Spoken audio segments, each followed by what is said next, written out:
성경 말씀은 시편 95편입니다. 오라 우리가 여호와께 노래하며 우리의 구원의 반석을 향하여 즐거이 외치자. 우리가 감사함으로 그 앞에 나아가며 시를 지어 즐거이 그를 노래하자. 여호와는 크신 하나님이시오 모든 신들보다 크신 왕이시기 때문이로다. 땅의 깊은 곳이 그의 손안에 있으며 산들의 높은 곳도 그의 것이로다. 바다도 그의 것이라 그가 만드셨고 육지도 그의 손이 지으셨도다. 오라 우리가 굽혀 경배하며 우리를 지으신 여호와 앞에 무릎을 꿇자. 그는 우리의 하나님이시오 우리는 그가 기르시는 백성이며 그의 손이 돌보시는 양이기 때문이라. 너희가 오늘 그의 음성을 듣거든 너희는 무리바세와 같이 또 광야의 마사에서 지냈던 날과 같이 너의 마음을 완악하게 하지 말지어다. 그때 너희 조상들이 내가 행한 일을 보고서도 나를 시험하고 조사했도다. 내가 40년 동안 그 세대로 말미암아 근심하여 이르기를 그들은 마음이 미혹된 백성이라 내 길을 알지 못한다 했더라. 그러므로 내가 노하여 맹세하기를 그들은 내 안식에 들어오지 못하리라 하였도다. 아멘. 오늘 시편은 가을 추수를 끝내고 이스라엘 사람들이 추수를 끝낸 감격스러운 마음으로 불렀던 노래입니다. 또한 로마 제국이 이스라엘을 식민지로 삼는 것도 모자라서 예루살렘 성전에 돼지 피로 도배지를 돼지 피를 뿌려버립니다. 그리고 팔레스타인 땅에서 유대인들을 몰아낸 디아스포라 2000년 역사를 살아내면서 금요일 오후 안식일이 되면 하나님께 감사 예배를 드리면서 온 가족이 불렀던 찬송이고 기도라고 할 수 있습니다.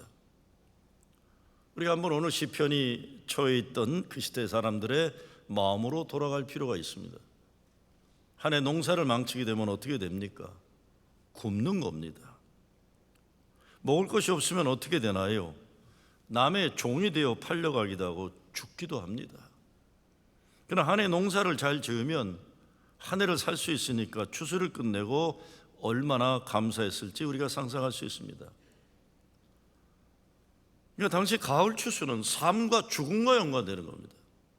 생존의 문제를 가지고 한 해 동안 기도하는 사람들이 가을의 추수를 통해 살 수 있게 하신 하나님께 드리는 예배 가운데 감사가 넘칠 수밖에 없는 것입니다.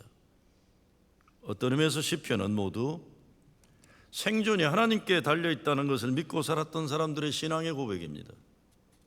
비를 기다리고 햇빛을 기다리고 그래서 창조주 하나님께 기도하고 또 기도하지 않으면 살 수 없었던 사람들의 신앙의 고백이 여기에 있는 것입니다. 이 신앙 고백을 가슴에 품고 하나님께 예배 드리러 가면서 부르는 노래이고 교동문인 겁니다. 오늘 목회 수상 제목을 뭐가 문제라도 답은 예배입니다라고 했어요. 시편을 읽다 보면 이렇게 어렵고 힘들고 아프고 절망적인 억울한 역사를 살아내야 했는데 어떻게 그렇게 기쁨과 감사의 찬양을 기도로 담아 노래할 수 있었을까? 우리가 생각하게 됩니다. 근데 정신 차리고 보면 그러니까 그럴 수밖에 없었던 겁니다. 다른 것 의지할 수가 없어요. 다른 길이 없어요. 인생 어떤 문제가 있어도 답은 예배라는 말씀은 예배가 만병통치 출세 성공 복권 대박 비결 이런 게 아닌 거 여러분 잘 아세요. 하나님이 원하시는 하나님이 주시고자 하시는 답이 예배에 있다는 것입니다. 이스라엘 민족의 고백 가운데 하나님이 안식일을 생명으로 지키라고 우리 민족에게 명령하셨는데 우리 민족의 역사를 돌이켜보면 안식일이 우리를 지켰다 이렇게 고백합니다. 우리도 예배를 드리기 어렵게 만드는 삶의 정황들이 있어요. 근데 아무리 어렵고 힘들어도 예배 드리기를 포기하지 않았더니 예배가 우리의 생명을 지켜주었다는 고백을 가지고 살아갑니다. 그래서 오늘 시편 1절에서 이렇게 노래합니다. 오라 우리가 여호와께 노래하며 우리의 구원의 반석을 향하여 즐거이 외치자. 반석은 능력입니다. 하나님의 능력입니다. 신약에서는 반석을 예수라고 말하고 예수님은 구원의 반석. 그래서 바울이 고린도전서 10장에서 이렇게 말합니다. 다 같은 신령한 음료를 마셨으니 이는 저희를 따르는 신령한 반석으로부터 마셨으며 그 반석은 곧 그리스도시라. 그래서 하나님께서는 반석에서 물을 내어 이스라엘 백성들이 물을 마시게 했어요. 반석을 향하여는 예수 믿는 우리들에게 있어서는 목마름을 채우시는 구원의 예수를 바라보고 찬양하라는 것입니다. 우리가 예수를 바라보고 찬양할 때 영생수가 흘러내리는 것입니다. 그래서 바울은 믿음의 주요 또 온전케 하신 이인 예수를 바라보자 히브리서에서 말합니다. 지난주일 설교 본문 시편 121편에서 이 산 저 산 쳐다본다 나의 도움이 어디서 올꼬 외친 소리의 답이 나의 도움은 천지를 지으신 하나님에게서라라는 말씀을 나눴습니다. 오늘 이 시대를 살아가는 우리들도 같은 마음입니다. 도움이 하나님에게로 와야 살 수 있습니다. 그래서 예수님은 수고하고 무거운 짐진 자들아 다 내게로 오라 내가 너희를 쉬게 하리라 말씀합니다. 하늘에서 내려오는 생명수를 마시려면 주님께 나와야 됩니다. 우리가 처한 어떤 삶의 현실일지라도 죽어 지옥 가야 할 죄를 용서하시고 못난 죄인을 사랑하시고 구원하시는 예수 그리스도 구원의 반석이신 주님께 와야 합니다. 이 큰 은혜 감사해서 즐거이 노래하는 것입니다. 2절 말씀에 우리가 감사함으로 그 앞에 나아가며 시로 그를 향하여 즐거이 부르자.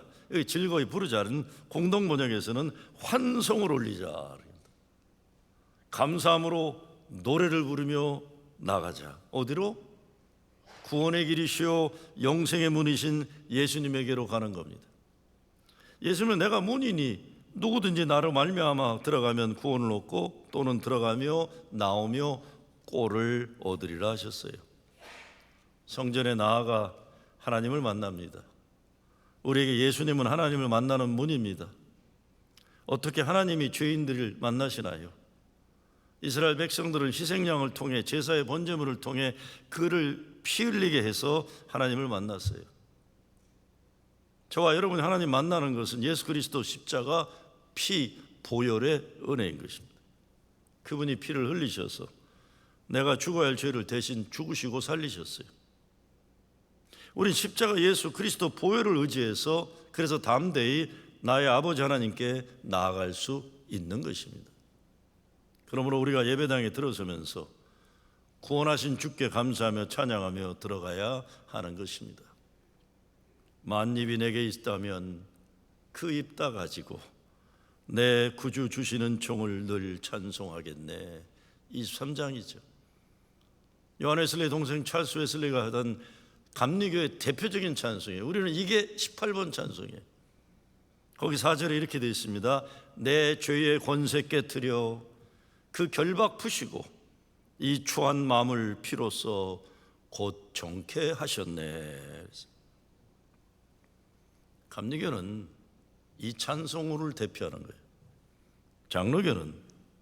장로교의 대표적인 18번 찬송이 뭐겠습니까?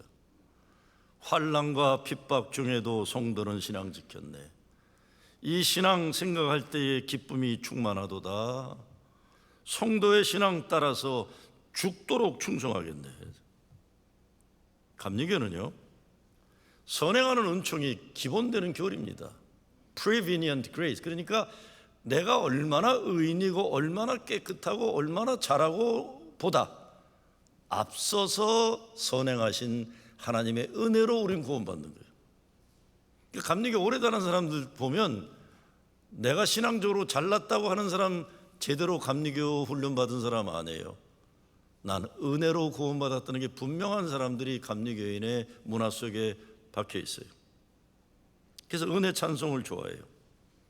장로교는 종교계의 고난과 핍박을 이겨내면서 감옥에서 노래 부른 고난 속에서 믿음 지킨 자랑스러운 역사가 있기 때문에 고난 속에서도 신앙 양심 지켜내는 것을 중요하게 여겨요.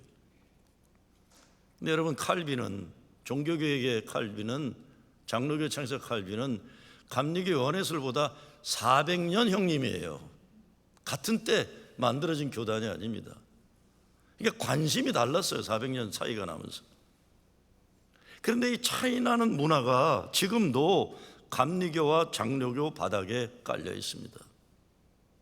감리교는요, 교리적인 문제로 감옥 가면서 투정하는 문화가 없어요. 왜? 그런 일이 없었기 때문에 그래요. 역사에.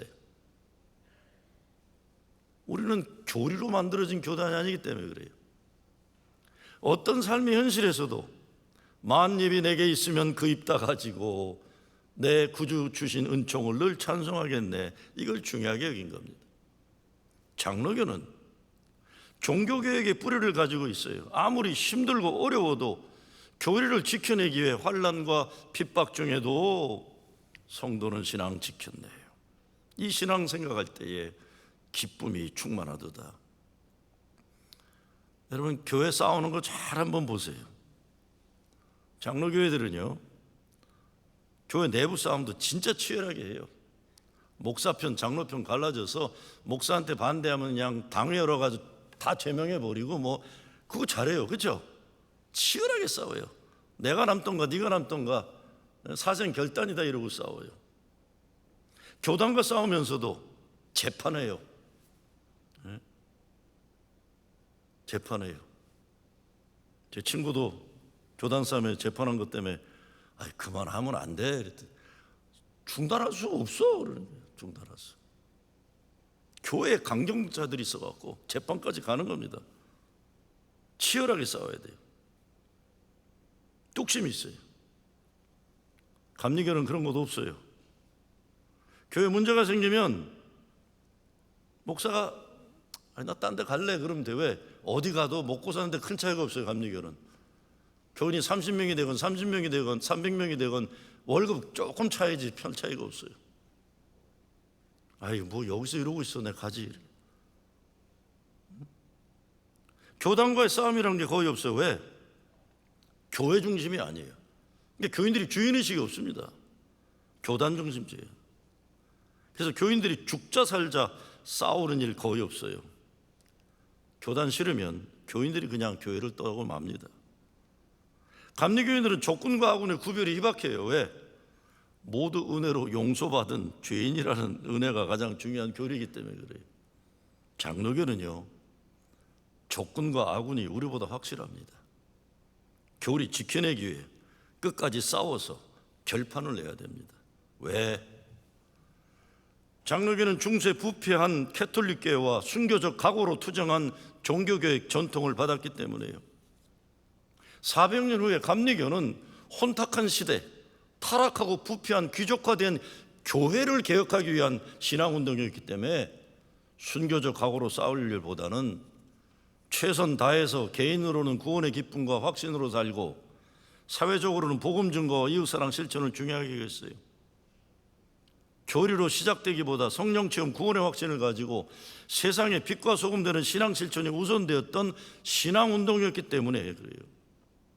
사실 요한 웨슬레가 감리교 창시자지만 감리교 목사가 아니었습니다. 성공의 목사로 남아 있었어요. 원래 교단 세우는 목적이 아니라 교회와 민족이 복음화로 개혁되는 신앙 운동을 바랬기 때문입니다. 그런데 지금 우리 교단은 교리 문제로 투쟁을 하게 되니까 익숙하지 않은 싸움을 서로 하다 보니까 40년 총회에서 싸워도 해결이 안 나. 왜? 싸워보지 않은 사람이 싸우니까 어떻게 해결을 못하는 거예요. 우리는 그런 거로 싸워본 적이 없어요. 우린 그런 거로 싸웠어요. 팔레스타인 땅에 팔레스타인들이 핍박받는데 이스라엘 정부에 투자하는 회사를 우리 비난한다 이런 거 했었어요. 그런 거 잘해요. 우리 그런 거 잘해요. 근데 갑자기 교리 문제가 터지니까 위나 아래나 어떻게 싸우는지 몰라서 다 쩔쩔매다 이 꼴이 되고 만 거예요. 우리 교회도 이 모임 대보고 저 모임 대보는데 늘 들려오는 소리는 그게 뭔지 저게 뭔지 모른다는 소리들만 해요. 공부할 관심도 없어요. 여러분들 가만 보니까 이게 싸우는 게 얼마나 힘든 싸움인데, 독립투쟁이, 해방투쟁이. 이걸 모르면서 그냥 끝나면 또 똑같은 소리하고 또 똑같은 소리하고. 여러분, 이 거대한 힘의 구조와 싸운다는 건 만만한 게 아닙니다. 준비되지도 않고 의지도 없는 사람들이 그러는 거 아니에요. 우린 근데 이게 누구 잘못도 아니에요. 우리는 교리로 만든 교단이 아니고 교리 싸움에 익숙하지 않은 사람들이에요. 이게 우리의 장점이면서 우리의 단점이에요. 오늘 시편 95편은 감리교적인 시편이에요. 하나님 은혜를 노래하는 것의 중요성을 제시합니다. 죽어 지옥 가야 할 죄인들의 죄를 용서하시고 구원하신 예수님의 은혜를 기억하며 감사함으로 주님께 나아가자고 외치는 겁니다. 제가 장로교 감리교 해놓고 이 말 빠뜨리면 안 되네요. 저는 할아버지가 평양 선결이 장로교 목사 있다가 김일성 정권 들어가고 감옥 들어갔다 돌아가셨어요. 저희 아버지도 장로교 쪽이고 저만 감리교예요. 전도사부터 부목사 임시단임까지 4년을 장로교에서 저는 훈련받았어요. 근데 저한테 누가 장로교가 더 좋으냐 감리교가 더 좋으냐 물으면 다 좋다고 그래요. 여러분 그건 오해하고 듣지 마십시오. 저는 솔직히 말씀드리면 지금도 10년 젊었다면 장로교에서 오라 그러면 갈 수도 있습니다. 저는 감리교에 미련도 없고 장로교에 뭐도 없어요. 감리교나 장로교 95% 똑같습니다. 5% 차이가 뭐냐? 찬송가 23전과 330작제예요. 만입이 내게 있으면 이 입 다 가지고 주님 찬양하리. 이게 감리교고 환난과 핍박 중에도 성도는 신앙 지켰네. 나는 지킨다. 이 고집스러운 5% 이 차이뿐이지. 저한테는 뭐 감리교, 장로교에 대한 교단 충성에 대한 교단의 차이점은 없습니다. 그리고 잘 아시는 대로 연합장로교단이나 연합감리교는 목사 자격을 웬만한 데서는 다 공용하고 있어서 감리교 목사가 장로교 가도 괜찮고 장로교 목사가 감리교 가도 차이가 없는 지역이 많이 있습니다. 그건 내 말씀드립니다. 이 사람 어느 편인가? 난 아무 편도 아닙니다. 그냥 41년 감리교 목사로 살지만 지금도 연합장로교단을 제 신앙의 목사 훈련의 고향이라고 생각합니다. 자, 6절에 보면 우리를 지으신 여호와 앞에 무릎을 꿇자라고 했어요. 이 모든 사랑과 은혜 감사하고 찬양하며 그분 앞에 무릎을 꿇는 것입니다. 저는 목회하면서 짧지만 참 행복한 시간이 새벽기도 통성기도 후에 십자가 밑에 무릎 꿇고 기도하는 시간이에요. 여러분 두 손 모은다는 게 얼마나 좋은지 몰라요. 무릎을 꿇는다는 게 얼마나 축복인지 몰라요. 머리를 숙일 수 있다는 거. 내가 그분 우리 주님 앞에서는 머리를 숙일 수 있다. 무릎을 꿇을 수 있다. 두 손을 모을 수 있다. 내 간절한 마음의 소원을 그분께 내드릴 수 있다. 이보다 행복이 우리에게 어디 있겠습니까?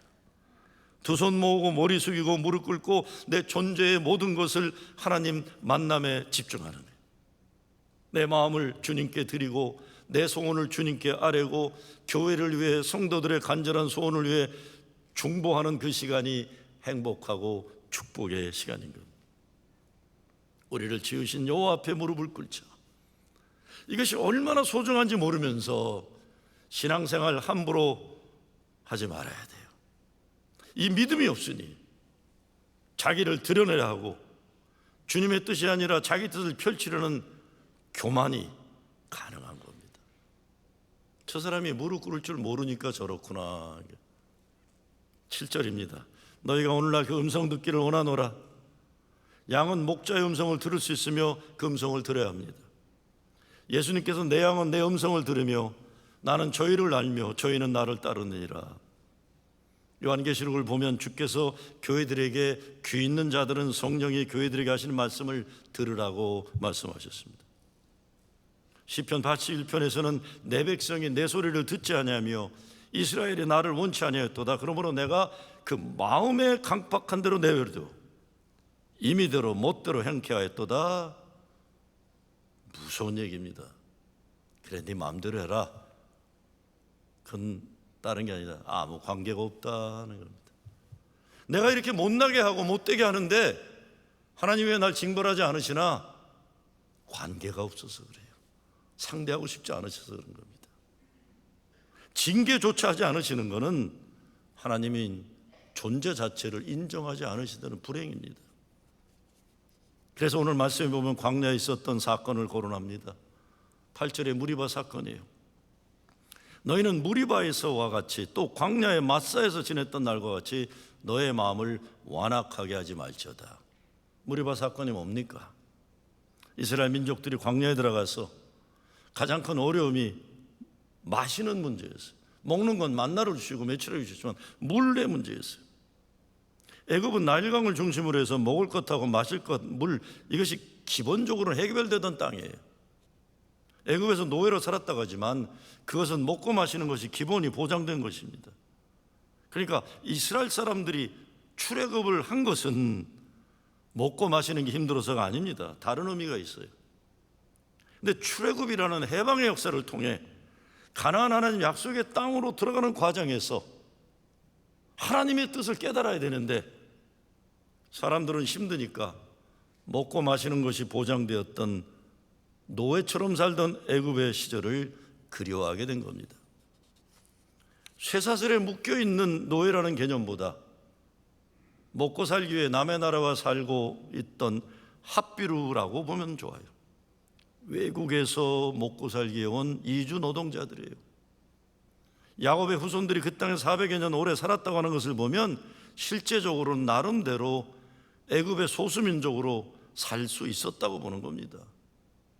나름대로 먹고 마시는 건 큰 어려움이 없었어요. 그런데 유대민족은 그곳을 떠나 광야로 나오게 된 겁니다. 그러니 그 사람들이 광야 생활이 힘들어지니까 애굽에서 누렸던 먹고 마시는 그것들을 불평하는 거예요. 그러다 결국 출애굽 한 달여 시간이 지나면서 무리바 사건이 터집니다. 마실 물과 먹을 것에 대한 문제제기예요. 물이 부족하다고 계속 불평하고 먹을 것에 대해 계속 불평하는 것입니다. 마라에 쓴 물이 그 가운데 하나예요. 마라에 도착했는데 물이 써요. 마실 수가 없어요. 그래서 모세와 아론에게 원망해요. 그러니까 모세가 하나님께 기도하니까 나뭇가지를 갖다 던지니까 물이 깨끗해서 마시게 돼요. 좀 가다 보니까 르비딤이라는 거 있는데 거기는 아주 쓴 물도 없고 마실 물이 없어요. 그래서 사람들이 또 원망하고 불평해요.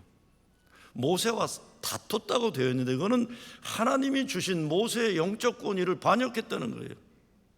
그때 모세가 지팡이를 가지고 호렙산 바위를 때리니까 물이 콸콸 나왔어요. 그것을 마사라고 불렀다. 하나님을 시험했다는 겁니다. 그러니까 무리바, 마사라고 하는 이름은 하나님이 진정 살아계시는 거 아닌가를 시험한 거예요. 하나님이 진정 우리를 출애굽시킨 그분인가 아닌가 시험한 거예요. 살아계신가 아닌가, 함께하느냐 아닌가를 시험했다는 겁니다. 오늘 본문에 나오는 것은 마음이 강팍해진 완악한 마음이 얼마나 나쁜 것인지 후손들이 잘 알기를 바라는 겁니다. 감사할 줄 모르고 예배 잘 드릴 줄 모르고 하나님을 시험하는 것 죽을 죄라는 겁니다. 이것이 구약에서 중요하게 다루는 주제예요. 불신앙의 문제. 그래서 결국 한두 달이면 건너갈 길을 40년 걸렸어요. 또 무슨 일이 벌어집니까? 하나님 약속한 땅에 가서 가나안 땅에 모세가 정탐꾼 12명을 보내는데 10명은 돌아와서 아유 거긴 안 되겠다. 새로운 역사는 불가능하다. 우리보다 너무 그 사람들이 크고 그들을 보면 우린 메뚜기같이 안 된다. 그때 10명은 그렇게 보고해서 백성들이 두려움에 빠지고 원망을 하게 됐고 갈렙과 여호수아는 아니다. 저들을 하나님이 우리 손에 붙이시면 저들은 우리의 밥이다. 결국 10명을 대표한 1세들 다 죽고 20살 이상의 갈렙과 여호수아만 세 세대와 함께 가나안 땅으로 들어가게 되었던 겁니다. 이게 다 무리바 사건과 연관되는 거예요. 이스라엘은 무리바와 광야의 마사에서 불순종과 하나님 시험으로 주의 진노와 징계를 자초했어요. 하나님이 행하신 기적을 보고 일용할 양식 만나를 먹었지만 반역과 불순종을 거듭했어요. 하나님이 세우신 지도자가 하나님의 일을 하는데 방해하는 불평과 반역을 했어요. 10절에 하나님이 말씀하시고 약속하셨는데 불평하고 원망하는 하나님의 길을 모른다고 한 인간들이 있었습니다. 11절 보면 그러므로 내가 노하여 맹세하기를 그들은 내 안식에 들어오지 못하리라 했도다. 우리가 인생 살면서 마음에 평화가 없고 안식이 없는 건 다른 것 아닙니다. 하나님 약속 믿지 못하고 의심하고 시험하기 때문이에요. 여러분 우리가 하나님 믿었다고 애굽의 노예 생활에서 훌쩍 그냥 직행 타고 가나안 땅으로 가는 일 없습니다. 출애굽도 어려운 길입니다. 400년 식민지 노예로 살았기 때문에 애굽의 왕 바로 말을 들으면 쩔쩔매는 거예요. 이 식민지 근성이 이렇게 무섭습니다. 해방의 의지도 약하고 투쟁하고자 하는 실력도 되지 않고 출애굽을 해도 뒤에서는 바로의 군대가 말 타고 죽이려고 쫓아오고 앞에는 홍해가 가로막혔을 때가 있는 겁니다. 사람의 힘으로는 도저히 어쩌지 못하는데 두려움에 빠져 있을 때 하나님은 모세의 손에 있는 지팡이로 홍해를 가르게 하시는 기적을 일으키셨어요. 홍해를 건너가도 계속 어렵습니다. 그래서 하나님이 의심하고 시험하고 불평하고 원망해요. 그러다가 금송아지 만들어 우상 숭배하다가 죽어요. 모세에게 주어진 영적권에 반역했다가 죽어요. 고기 먹고 싶고 마늘과 부추 먹고 싶다고 불평했다가 하나님이 메추라기 고기 실컷 먹여놓고는 코와 귀에서 비계덩어리가 나오게 하고 죽였다고 성경은 얘기했어요.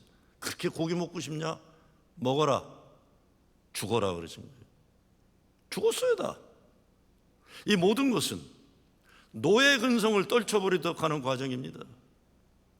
조선이 일본 식민지에서 해방된 지 80년 가까이 되어도 안타깝게도 우리 조국 대한민국은 물론 우리같이 미국에 이민와 사는 사람들도 식민지 근성을 너무 이 몸과 정신에 박혀 있어갖고 떨쳐버리질 못해요.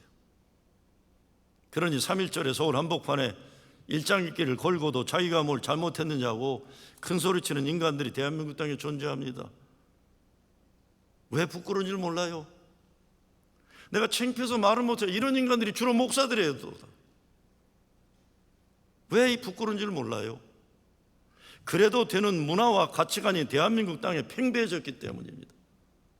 교회도 그렇습니다. 하루 일당 받고 동원되어서 태극기 들고 애국한다고 난리치는 사람들 몸에 보면 성조기가 등장하다가 이스라엘기가 등장하더라고요. 아니 저 사람들은 이스라엘기를 태극기와 같이 들고 난리를 치나? 그런데 요즘은 일장기까지 등장한다. 아니 애국하는 사람들이 왜 태극기와 성조기와 이스라엘 국기와 일장기까지 들고들 난리를 치는단 말입니까? 부끄러운 줄 몰라요. 왜? 지금은 그러는 것이 돈도 벌고 권력 가진 사람들 주변에 맴돌 수 있다고 생각하는 세상이기 때문입니다. 오늘날 우리들이 교회에서나 우리 동포사회에서 경험하는 문제들을 보면 많은 경우 식민지 시대와 군부 독재 시대 문화와 가치관에서 해방되지 못한 사람들이 만들어내는 것이 많이 보게 됩니다. 다른 거 아닙니다. 아, 저 사람 속에는 식민지 근성이구나. 군부 독재 그거를 저렇게 애국을 사모하는구나.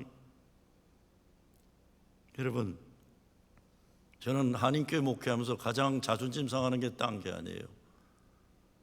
연합감리교 목회하면서 다른 거 99% 다 자랑스러운데 1%가 부끄러운 게 딴 게 아니에요. 우리도 모르는 사이에 식민지 근성이 교단 안에 키워져 있어요. 아, 권력 잡은 자들은 높은 거구나. 저 사람들에 잘 보여야 되는 거나. 주체적인 주인의식이 없어요. 주체적인 주인의식. 그러니까 솔직히 말씀드리면 아유 참 부끄럽다. 저 사람들이 우리를 보면 우리를 어떻게 생각할까? 아이고 오합지졸이구나. 권력 앞에서는 저렇게 부끄러운 줄 모르는구나. 여호와 하나님께 예배드리는 게 아니라 우상 숭배하던 문화가 팽배하기 때문입니다. 예수 믿는 것이 아니에요. 예수가 주님이심을 믿고 교회가 주님의 몸이라고 알면 그렇게 시시한 짓들 함부로 못하는 겁니다. 그리고 진정 예수 믿는 사람들이라면 세상 권력 앞에 비굴하고 헛된 짓을 하지 못해요. 뭐가 문제라고 해도 답은 예수님이고 예배입니다. 오라 우리가 여호와께 노래하며 우리의 구원의 반석을 향하여 즐거이 외치자. 우리가 감사함으로 그 앞에 나가며 시를 지어 즐거이 그를 노래하자. 신령과 진정으로 예배드리므로 인생의 개인이나 가정이나 공동체나 어떤 어려움도 두려움도 아픔도 이기고 믿음으로 승리하는 여러분 되시길 주의 이름으로 축원합니다. 주님 감사합니다. 우리 자신을 들여다보게 하여 주시옵소서. 아직도 애굽의 노예에 해방되지 못하고 자유하지 못하고 그냥 몸뚱아리만 달라졌지 의식과 생각과 행동이 노예 백성으로 사는지 아닌지 보게 하여 주시옵소서. 예배 제대로 드리지 않으면서 다른 거로 바쁘지 않게 하시고 다른 거로 못나게 살지 않게 하여 주시옵소서. 오직 예수 바라보며 오직 예배를 통해 주께 감사 기쁨으로 드려지는 삶을 결단케 하여 주시옵소서. 예수 그리스도 이름으로 기도드리옵나이다.